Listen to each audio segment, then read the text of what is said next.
Welcome to the Off Tackle with John Fina show on the Overreaction Sports Network.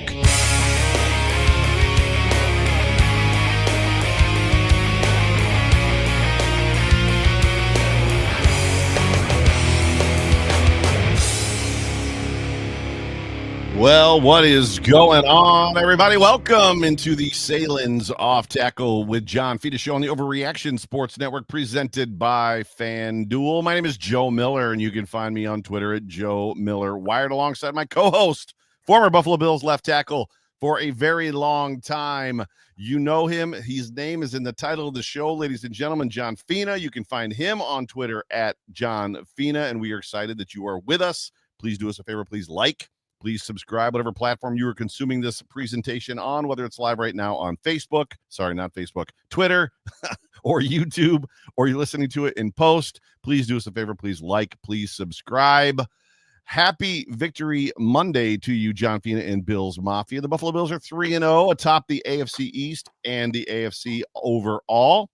And while the Buffalo Bills didn't completely curb stomp the Dolphins on Thursday night, actually, they didn't even beat the FanDuel line of 11.5 points, John. They did win, and winning is all that matters. But we're going to talk about some great takeaways in this episode, including one player. But before we do that, why don't you tell us a little bit about our show sponsor, Sahlen's? Sahlen's? Are you kidding me? The 5-generation family business founded in 1869, Joe? Family business, 5-generation, continues to be operated by the Sahlen family today. Headquartered in Buffalo, New York, Sahlen products have grown from Western New York's favorite hot dogs to having our hot dogs and deli meat available across the country in over 35 states and now online. That means, Joe, in Tucson, Arizona, if I can't find them, I go to Sahlen.com, and guess what? Those Sahlens arrive at my door. They have 110,000 square feet where they're making hot dogs and deli meats. They employ over 100 dedicated Buffalonians. Telling you, when it comes to hot dogs, you got to get the all-natural casings from Sahlen's. They're the best. And when I come to Buffalo, I'm finding Sahlen's, baby, because a good hot dog, winter, spring, summer, fall, it's always hot dog season with Sahlen.com. Awesome. It's hot dog season, and it's Bills season, and the Bills, John, are 3-0, as I said at the top of the show. It's been 4 days, which is weird. It is Victory Monday. We had a Victory Friday. We had a Victory Saturday. We had a Victory Sunday. It's Victory Monday. How's that win settling in with you? Are you one of the ones that it's like, yeah, but they didn't kill them, and we, like, everybody told me that we were going to beat the Dolphins by like 40 points, or are you, a win is a win, and that's all that matters? Oh man, when I played, I didn't know what the line was. How am I feeling? Well, let's see. Thursday night, Bills win. We get the whole weekend to relax and watch football. I went to my son's game in Durham, got hung up at the airport. Joe, I'm on 3 hours of sleep right now. I can barely keep my eyes open. I feel like we got Tracy in the comments helping people get the video up, and I'm falling down like the video. Wait, is Tracy tech support? Is Tracy officially tech support for the show? Is that what support? Thank you, Tracy. Yeah, she's killing it for us. Appreciate you all in the comments there, Tracy, Richard Rush, Joe Miller in the comments. But by and large, feeling great. I never looked at the line when I played football. I didn't have any interest. I just wanted to win by at least 1 point. That's all that mattered. And we did that. So if you're a betting guy and you want to bet, then you come to Dan Freddy's show, right? Mafia Bets, and you figure out how to bet the Buffalo Bills. He's killing it. You'll kill it too. But for me, Joe, I just want to bask in the glory of another Bills victory.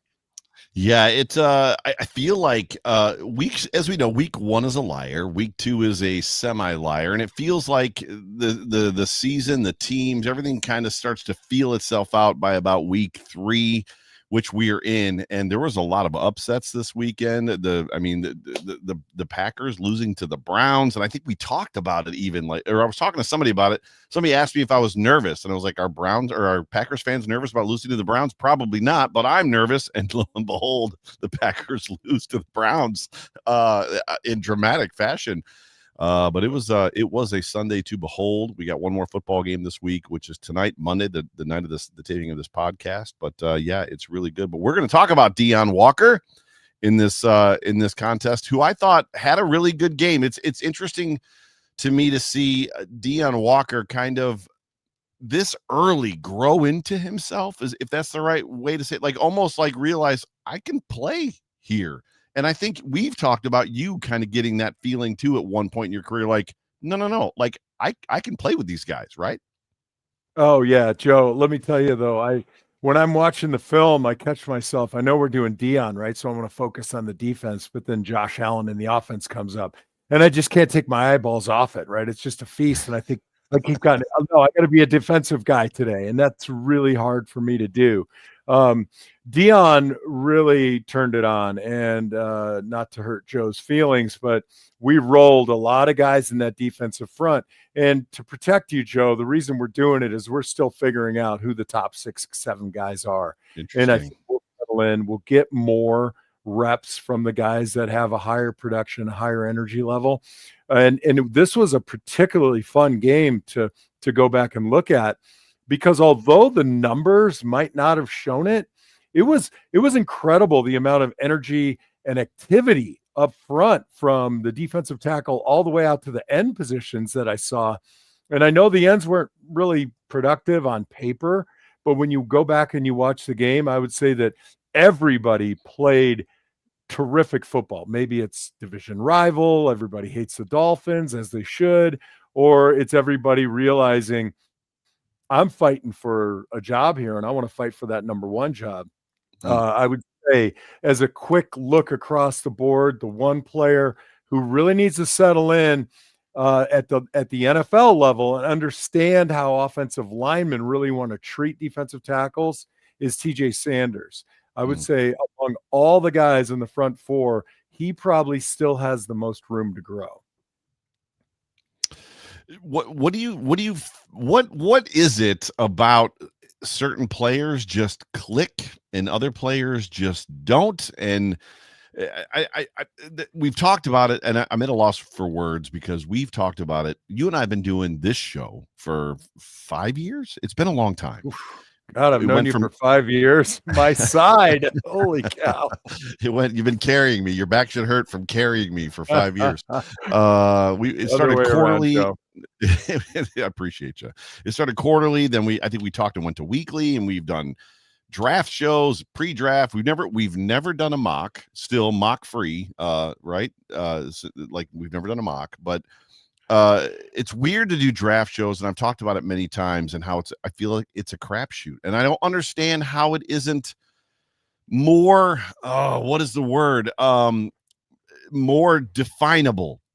I don't understand why the NFL draft isn't a thing where it's like, no, these guys can obviously play. Their skill set translates to the next level. These group of guys might need a little, and I know that this is how they build it up to you when they give you the pre-draft stuff. Oh, like the first 2 rounds, like these guys are consensus like top 20, right? And they're going to be great. And there's busts all throughout them. These guys in the middle are like, they need to grow, they need to find, and then the guys at the bottom are project guys. And then you get dudes like Stevie Johnson, drafted in the 7th round, who is an immediate impact as a wide receiver in the NFL. Matt Milano, who's drafted in the 5th round, is a stud. Christian Benford, drafted in the 6th round. But you've got other guys that are drafted early. So all that to build up to ask this question. What is it about TJ Sanders that is, because I think the rougher prospect was Deone Walker, who was drafted after TJ Sanders, right? So I know where you're going with this, Joe, but I'm not taking anything away from. I'm not taking anything away from TJ Sanders. Okay, I think he's progressing every week. He looked better in this game than he did the previous 2. But you own a mirror, right, Joe? I do, and I hate looking at it because I'm fat. Yeah, whatever. But the point of this is, don't fall in love with yourself. Right? Because the college Joe Miller or John Fina is not the NFL Joe Miller or John Fina. And you've got to look at this game and understand you're now in a big boy business, right? These are, well, let's say the big man business coming from the big boy business.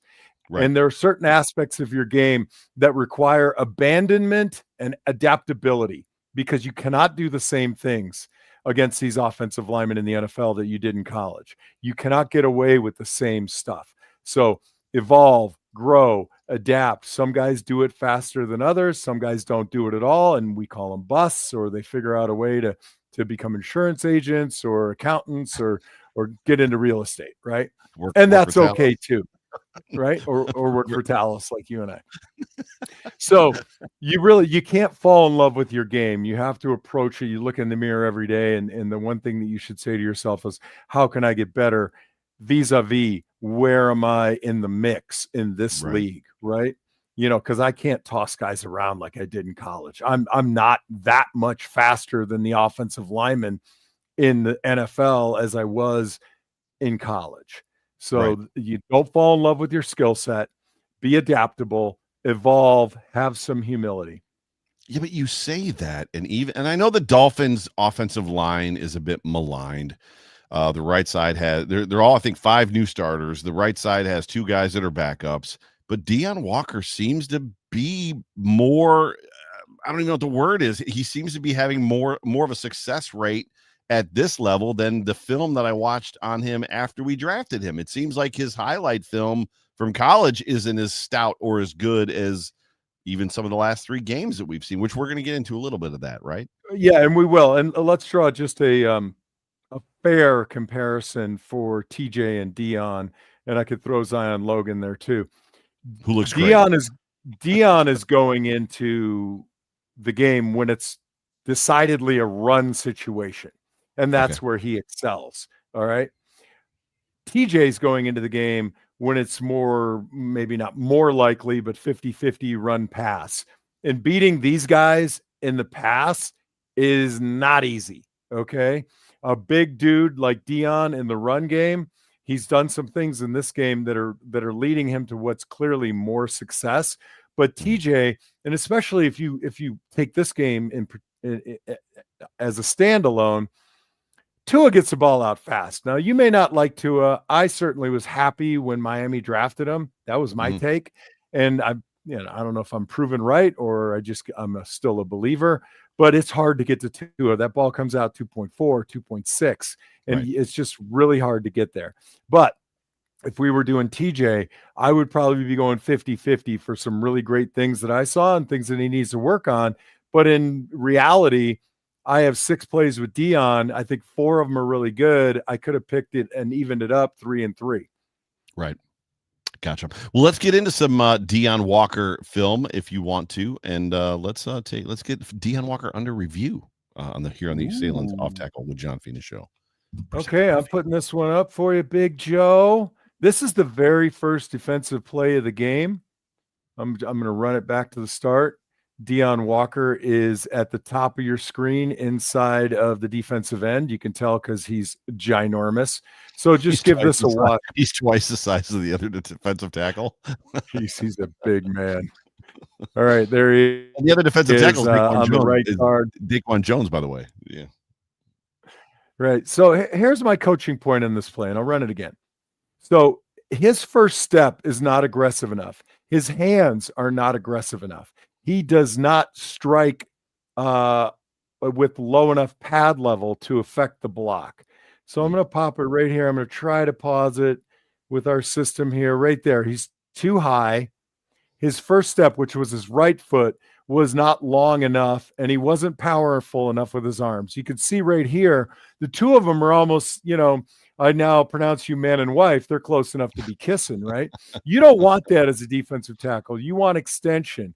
So what happens is he gets locked up with one guy, and then the tackle comes in, and he can fit below the shoulder pads into the rib cage, and they carry him down the line of scrimmage a little bit, right? Boom, right there. You see him gets washed past the hash mark.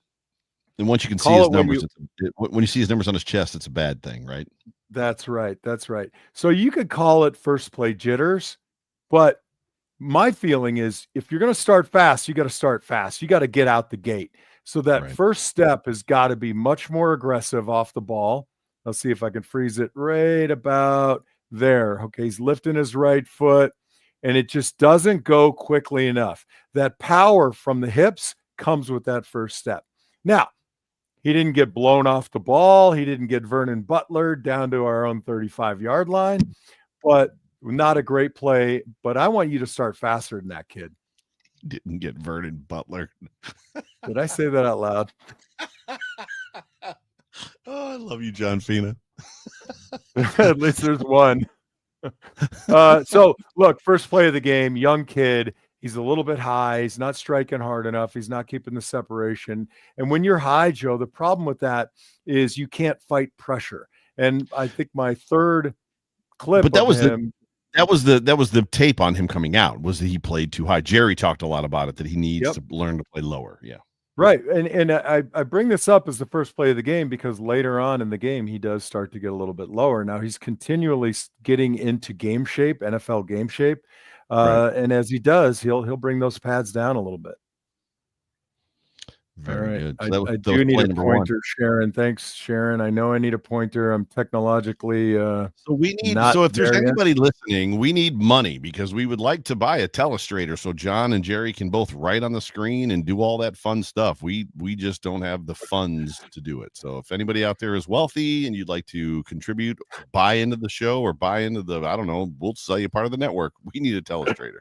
Anyway, all right, here's Deion Walker, and I titled this "Good Fit." Right, so run fit is more about more than just being in the right gap; it's being in the right position. So I'm going to run it. He's right on the nose, and he gets fit right here, and I'm going to run it back. Watch it; it happens super fast.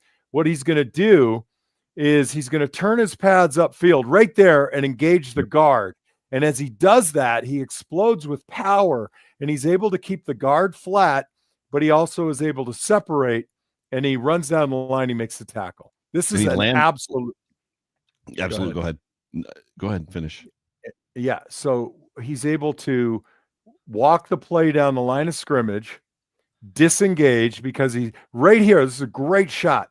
Now it looks like he's outflanked, but he squared his body up, and he's a big SOB, right? So now he's going to press the guard. And I believe that left guard's name is Daniel Brunskill, and he gets worked a little bit later too. So not gonna work here any longer. So yeah, so here's the disengagement. It was the way that his quickness allowed him to get in front of the guard. I'm sorry, that is not Daniel Brunskill. Sorry, my man. 72. And he's able to lock him out, walk him down the line of scrimmage, disengage, which you can see right here. And then just absolutely squash the running back. Now, I don't know about you, Joe, but I don't want to be on the bottom of that 340 pounds. When I was about to cut you off, that's what I was going to say. Like he reaches out and then lands on top of Achane, and Achane's got to be just like, what is happening right now? There it is. He bends down the line. That's a fantastic play. Left guard or right guard? The left guard is got to reach him. Jonah, no, the guy that he was engaged with. He's engaged with the left guard. Yeah, Jonah Savianea. Oh, Savianea. He's from the University of Arizona, actually. Oh, John's alma mater. There you go. That's right. That's right. Jonah does a fair job here. The problem is, and if you look at when we get to, I think, my fifth play, it's basically can't solo me. You can't single me. So they're putting Deion in positions so he's on a solo block. If you look at the left tackle on the screen, he's turned out. So Jonah's got his hands full on a single. If they're in a position where they can bring the tackle, or if you go back a couple frames and the center is able to actually work to his left up to Dorian Williams, it's going to be a much harder performance for Deion Walker here. But he's playing that one technique, shade technique. He's playing that gap. This is a big haul for Jonah, and he just can't get there. Gotcha. I love this question from the Trek reviewer. Is Deion Walker a more athletic Ted Washington? Now, I don't remember if Ted played when you played or not. Oh, my God. Hey, Trek, listen up, man.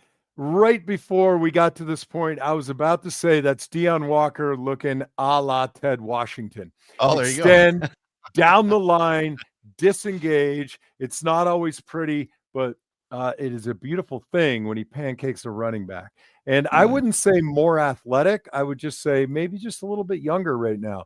Deion definitely has some better lateral movement than Ted did, but straight line movement, Ted was like the juggernaut. Once he got going, forget it. I mean, Reuben Brown and I hands at the chest at Ted Washington, and we weren't moving it. I mean, a movable force is what he was. And he had Pat Washington at the time next to him when you played, if I'm not mistaken, correct? Yes, he did. Yes, he did. Yes. Later, hey, I'm having a great time watching Deion, and I just want to say again, Zion Logue played well. TJ Sanders got better. The ends played pretty well. We had some good stuff from the ends, but as I said earlier, Tua gets the ball out so quickly. It's just hard to track it. It's hard to get there. And especially when you got Waddle and you got the cheetah running around your secondary. And I misspoke. Pat Williams, not Pat Washington. My bad. That's correct. Pat Williams. That is correct. And I'm old. Let's go. I'm old. My brain doesn't work the way that it used to. We're going to click right into the next play. And this is called fight pressure. And this is something that this is a discipline moment for Deion. He's got to learn this. Now, this center, Deion is over the center, correct? Yeah, I was about to say he's in a shade technique on the center. Look at that split between Jonah and the center. It's super tight, right? Very so tight. Deion should be looking at that, expecting the double, expecting either a chip or a double with Savianea and the center, who, by the way, is very athletic. Aaron Brewer, Texas State, 6'1", 295 pounds. He looks more like 280 to me, but this kid's a real athlete. And I'm going to play it. Keep your eyes on Deone Walker about 2/3 through the play and watch where Deion's helmet ends up. So there's the play. And then what happens? He gets outflanked. Okay. Watch it again real quick. I'm going to freeze it right there. All right.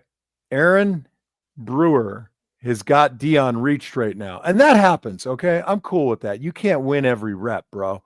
But when a guy outflanks you and your responsibility is the outside gap, you can't just give up and say, well, I'm just going to quit on this and come upfield right up the hash mark.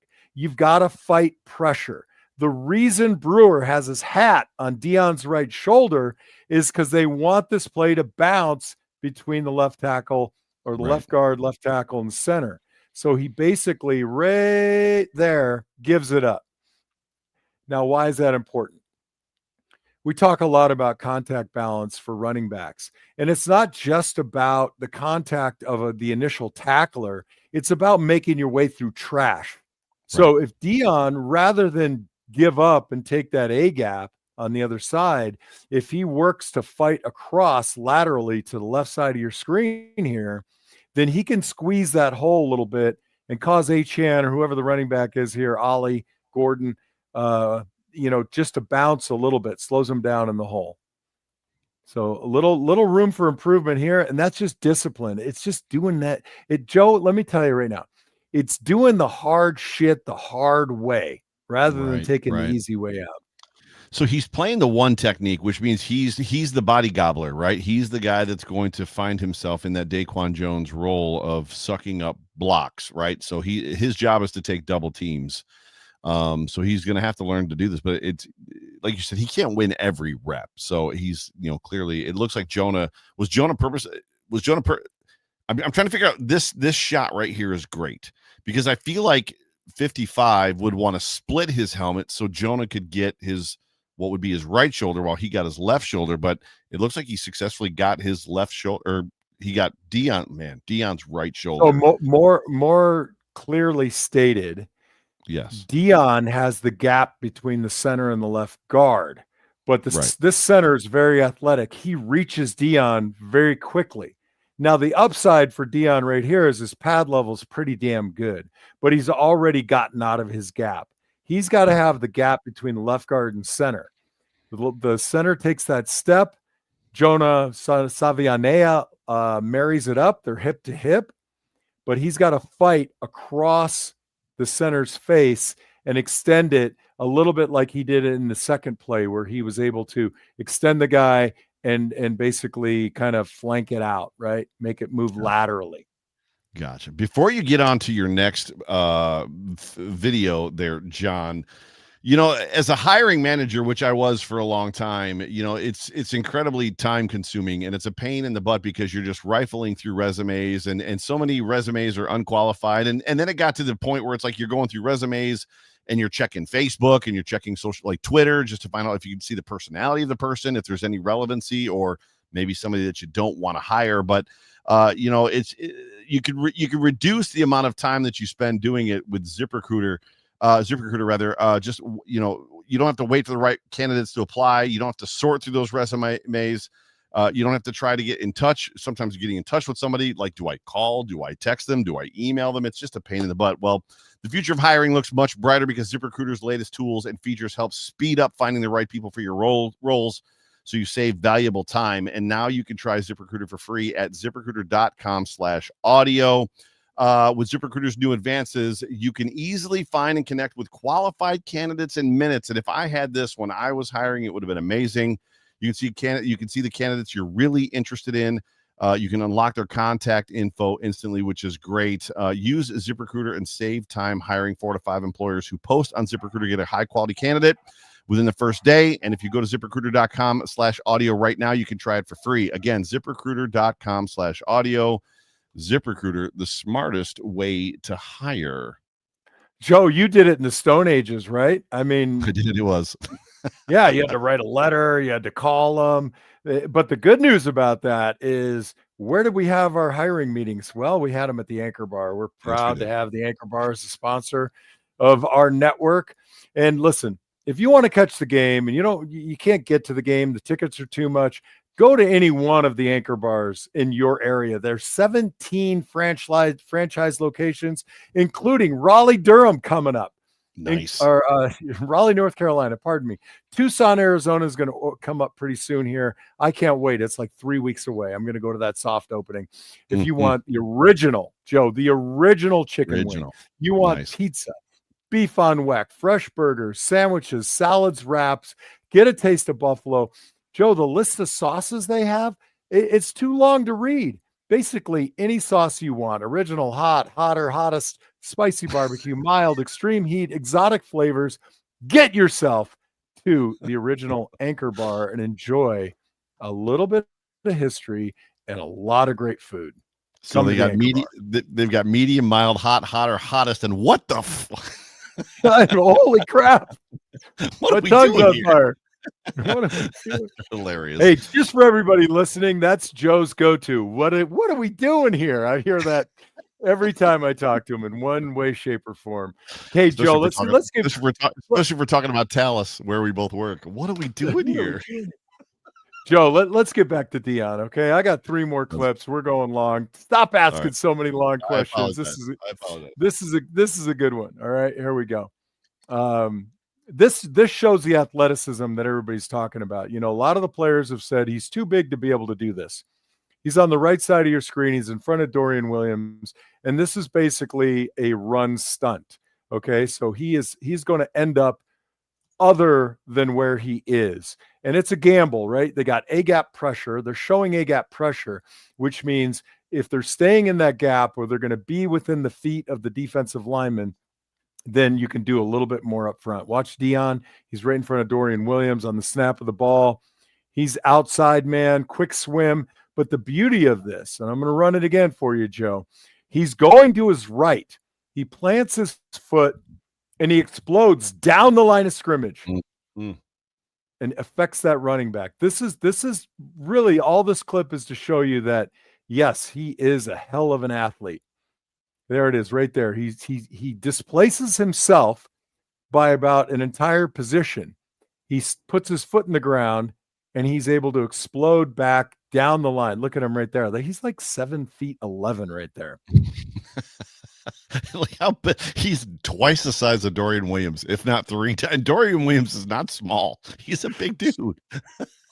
He swats the tackle, comes upfield with that right foot, flows down the line. But the beauty is, from this position, he really has a great explosion down the line, and he makes this play right in the backfield. Running back's like, what the heck is going on here? It ran into a wall. Oh, yeah. Hey, Tracy has the perfect comment. Right now, the running back is bleeding blue. He's got blue all over him. Well, we think your son is in the room, but he isn't responding to me. So, yeah. He might be. I don't know. Yeah, he is. He looks like he's there. Hello, Bruno. Welcome to the show. Cecil, welcome to the show. I'm having a good time, Joe. Starting left tackle for the Blue Devils, Bruno Fina. That's right. Bruno Fina, starting left tackle for the Duke Blue Devils, who won against North Carolina State. This last or fifth clip here is like, hey, can't single me, bro. So we were talking earlier about getting Deion in the right position where he becomes one-on-one. He doesn't have help from another offensive lineman. So watch him. He is just past the goalpost here. He's got a one-on-one block. He skates all the way down the line without giving up a lot of depth. Again, showing his ability to move very quickly for his size, gets the extension, flusters the guard, and whether he makes a tackle or not, all he's doing here is just stringing out the running back. The hole, which should be in the B gap, is now in the C gap. And then now it's not in the C gap, it's out in the D gap. You want the running backs to run laterally, not downhill. Hell of a job from a very big man, looking like Eric Hayden on skates here down the line. Yeah, and he wants that, right? He wants to be sliding like that, right? Absolutely. I mean, the line of scrimmage is whatever that yard line is, the 46, right? And then we get him right here. He's still at about the 47, okay? Because his body's so long, he might be at the 45 still, or the 40, pardon me. And all he's doing is making this thing just move further and further down the line. It gives your linebackers time to close. He can't bounce it outside the defensive end. We got two linebackers filling, and he's just taking up space. Beautiful job. Beautiful. And our last play for this episode. Everybody wanted to see it, and I got to tell you, this. So you get a big guy like this, and if you're playing guard or tackle, and I know there's a kid in the comment section who's listening right now, you got to be careful, because if you go like a dog in a butcher shop after a guy, if you abandon your technique and you get too aggressive, you get a quick swim from a guy who you didn't even think could move like that, right? So the right guard here, this is Daniel Brunskill, 6'5", 300 pounds, out of San Diego State University, third-year guy. He's got no help at the moment. He's one-on-one. Deion's basically a two technique head up. He's got a two-way go. The guard has to take away the inside. But as you step, the guard has to step with his left foot toward the center, but he can't come too close. He can't fire off on him. But there's a huge temptation to do that when you're going against a guy who's like a mountain, right? You want to stop him before he gets started. So you got to set him hard, set him long, but keep your chest up and back. And our boy Brunskill just doesn't do that here. He gets forward, and Deion shows just some of that athleticism that the guys have been talking about. Of course, this was the interception that helped seal the game for the Buffalo Bills. And I'm going to freeze it right there. Look at that quick move. But if I take it back a frame, you can see Brunskill's right foot right there. It's approaching the line of scrimmage. That's a no-no. That right foot has got to be back behind him with his feet still separated, kind of like this, okay? What happens is that foot gets forward, and now you're even, and he swats him, turns his shoulders, and pulls himself through super quick here. Right there. Boom. I mean, that is a epic ass beating on that right guard. To me, this was, as much as he had a good game and he has improved every game, this was the play that just screams what year 2 and year 3 could potentially look like. I mean, a one technique, two technique defensive tackle with actual pass rush moves. Just right, a guy that's supposed to suck up other bodies. Meanwhile, it's like, no, this guy can beat you, which is, I don't know. It just doesn't seem like those two go together. Those two qualities tend to go together. So this was super exciting for me. It's just not fair, Joe. It's just not fair. So I froze it right here. You can see what Deion's doing is he's selling his inside move. So he gives them a little shake to the inside, and that draws the guard in. And he's thinking, if he takes the A gap, I got to drive him. But he takes that step, that's little shimmy, shake step right there. But he pulls his body back outside, and you get the swat and the arm over. And this is a big man free. I mean, on his way to the quarterback. Shimmy, wah. Explain to me real quick, if you want to back it up just a shade. Why does the center and the left guard go towards Daquan Jones and leave the right guard on an island? Okay. Especially with the pass, because we know enough about this play now because of the amount of press that has been covered from the Dolphins and McDaniel and Tua and like the whole fight between Kurt Warner and some other guy, like what this play is supposed to be. The read is to Tua's right, so it's over Deion Walker. So why is the center not shading towards Deion? Okay, I'll try to explain it very quickly. So the Buffalo comes up in a specific defense, and in between the quarterback and the center, looking at the front, you've got to decide who the running back is going to take and who the offensive line is going to take. So if you see the running back now on the left side of the screen, he most likely has Terrell Bernard, who's at the Mike position right now. Right. So the running back could be scanning from Terrell Bernard to any threat that comes out from the C or D gap. Which right now it looks like he's looking to his right. It looks like he's looking past what would be the right tackle. Does it not? Does it not look like he's looking? Yeah, but his head is just that way. If he has a 2 read, he's going to read Bernard to the outside. You always protect from the inside out first, okay? Okay. So this is just a function of you've got to send the center in one direction. If you're going to have the running back read Bernard to the outside, the center is going to slide. And of course, I tightened this picture up because I wanted to highlight Deion's abilities, but outside the frame over here, there could be a man on the line of scrimmage. So they got 3 for 3. So the center could effectively have Daquan Jones. The left guard could have the defensive end, and then the tackle could have somebody coming off the edge, right? So Dorian Williams could be out there. It could be who else? It could be who's the other linebacker? Keontae Jenkins. Shaq Thompson, sorry. Shaq Thompson could be out there. So Shaq Thompson was be on the right side. He'd be on the strong side, right? You know, guys are lining up all over the place. But the point is, you have to make a decision based on what the Bills line up. So the offense is going to say, we're going to take that guy as an offensive line, and we're going to leave that guy and that guy to the running back, and he'll scan, right? So if they bring Terrell Bernard and a guy from the outside, the guy on the outside belongs to Tua. But you don't want a guy in the quarterback's face. So you're going to block inside to out. So they just have to make a decision. If the running back were on Tua's left, there's a chance that the center would be sliding toward Deone Walker. You got to slide one way. Now, the other option is you just have a triangle here, and the inside 3 take the inside 3. But you base this on down and distance, Buffalo's tendencies for this type of formation, etc. So Miami has to gamble and say, we think pressure is coming from the outside. And then you got to have a one-on-one block somewhere, Joe.